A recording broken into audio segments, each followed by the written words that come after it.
What's up, YouTube? Anthony Frasica here with another Here in My Office. Here in My Office, 40 something, I don't even know. But coming back at you, I had an interview today. Had an interview at M&T. It was pretty good. I mean, I had some sweaty palms. It was a little, these in-person interviews can always be a little stressful, but I think I did well. And I asked them what the next steps in the process was, and they said that it's going to be there could be another interview, unfortunately.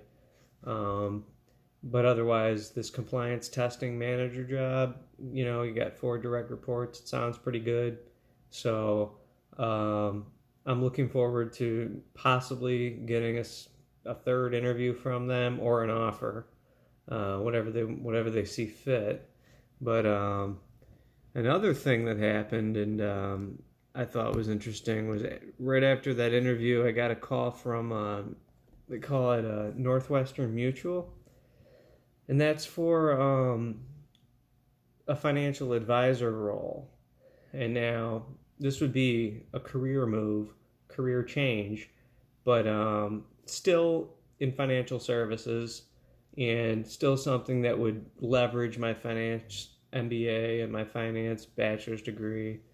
Um, and I don't know. I'm sure it's a commission based role, but it could be base plus commission. So probably like $50,000 base, and then commission. Maybe you make another 50. I don't know. They said that over time you can earn over $200,000, but I think that's after you have a big portfolio of clients and your business is up and running. But I do like the upward potential on making commission. I'm about making money, so it would be nice to have a job where I dictate how much money I make on an annual basis, and it all comes down to how much I hustle on my sales. But that would involve getting licensed to sell investment products and insurance. So, um, so I have an interview next week. She called me back. We talked a little bit, and she said she could get me in the office, and it's local, so I could stay local in Buffalo and build a portfolio of clients and be successful in being a financial advisor. And it was something, this is something that I looked into before I even became an internal auditor. I looked into being, financial advisory. So, it's something that I believe I can do, and I'm definitely interested in that. So I'm gonna pursue that. But at the same time, I'm very hopeful that M&T comes through to get me an offer. And then I don't think I talked about this, but I had a I had a headhunter approach me out of New York City from a company called Michael Page, and he had four opportunities for me, and they were all one of them is a subsidiary of MUFG, that's Mitsubishi Financial Group, and that's in audit professional practices with a base of about 130,000 plus a bonus, so you could be making like 160, 170. But it's in New York City, so if I moved to New York City, I wouldn't live in the city. I got 3 German Shepherds. We need some land. We need some property. I can't be living I can't live in Manhattan with our dogs. So I would probably be living out in Long Island or New Jersey or um, Connecticut, the tri-state area, New Jersey. So that's a possibility. There was also the jobs were also at. What's nice about now, I haven't worked with recruiters very much. In fact, I haven't worked with a recruiter at all in this job search. But this guy from New York, he said he had the one at MUFG, He has a job at a place called Guggenheim Asset Management. He said it's a pretty prestigious asset management company. That's in Chicago. Looking for a vice president of shared services, with a probably about a $120,000 base and a 25% bonus. Um, Also, a job at Bank of China. Now, Bank of China is the biggest bank in the world. So, I'm all about working at these big banks, where these big financial centers. So, Bank of China is even bigger than where I used to work. Where I used to work was probably like number 10 on the biggest financial services firms in the world. So there's that. That's financial crimes, a lot of MRA validation, which is matters requiring attention. Those are when the regulators have issues with the banks. And the last job was at Societe Generale, and that's a regulatory liaison and project manager. And that's possibly $140,000 plus a bonus. So, you know, I guess even if I take the job at M&T locally, for that job, like I said, pays about 105,000 at the most with a small bonus. I can still at the same time continue putting myself out there and interviewing and looking for another more lucrative position. So that's always a possibility. So I have really five companies that I'm working with right now. 6 companies rather. So the 4 through the recruiter, M&T, and Northwestern Mutual. And because I've been unemployed for 10 months, I'm in the position where the first person that makes me an offer, I'm going to take it. I'm not stupid. I need that cash flow because we do have a big crunch right now. But if I stay locally, I say these New York City jobs pay more, but if I stayed locally and I was making 100,000 at M&T, I could always pick up investment properties, like I said in my last couple videos. There's I saw a property in Buffalo that was only $50,000, and it was in a little bit rough shape, but it was rented out and rented out for $1,000 a month. And if I'm not taking out any mortgages on these places, I buy it for $50,000, and then that money, that $1,000 per month, is nothing but pure cash flow. After I pay the taxes and insurance and things like that I have to pay for on the house. But basically, the tenants will pay for the utilities and all that stuff, and put money in my pocket and make me richer. So, and I was talking about my pre-settlement funding for the lawsuit. Haven't talked. The attorney was supposed to get back to me, and now my attorney is notorious for not getting back to me, which is very frustrating when I'm in a position that I'm in.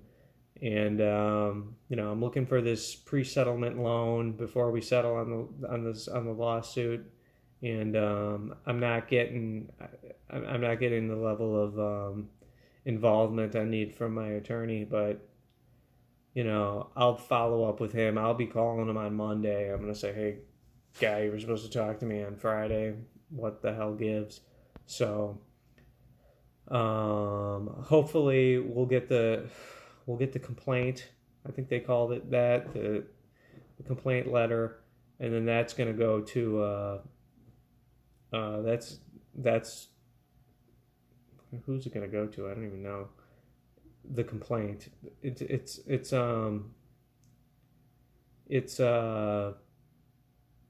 like defines what I'm suing for, and it probably goes to the defendant, probably goes to the bank, and I'm not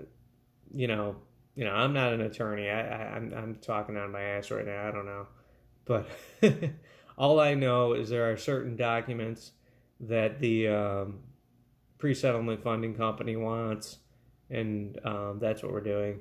And he said that my claim is an FLMA claim, which I think is Family Medical Leave Act, because when I was terminated, I was on medical leave, and they knew that, and they terminated me either way. So that's kind of where we have our case, and you know I really need this to come through. But in the meantime, it would be really nice to get something, to get some traction on the job search frontier. So that's what I'm doing, guys. So there's a few things in play now, and I look forward to making new videos on like Bank of China and these other banks that the headhunter has scouted for me, and we'll make more videos in the future, guys. And I also want to share with you any investments I make in the future. But right now, I can't make any investments because I don't have any money. I'll be frank with you. That's the situation right now. I've said in the past videos, we're broke. And oh, here comes my dog. This is hey, come here. This is Pork Chop. Pork Chop is a German Shepherd. And she's hot because it's a hot day out. And maybe I made some videos on my house. This house that I'm here's my pool table. That I'm unfortunately unable to make payments on. So it's just a sucky situation, guys. We're 4 months behind on the mortgage.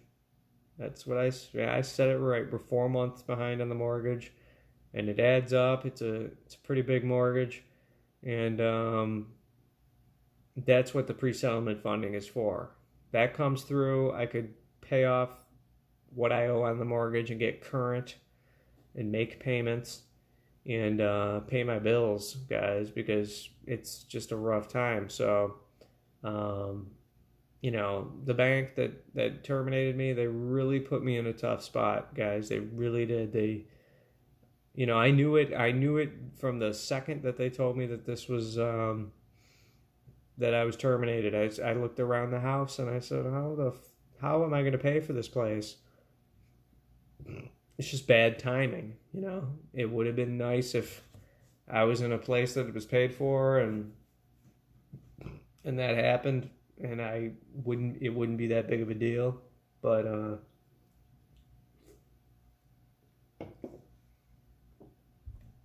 and there's a little story that goes along with that. I was terminated for my own conduct.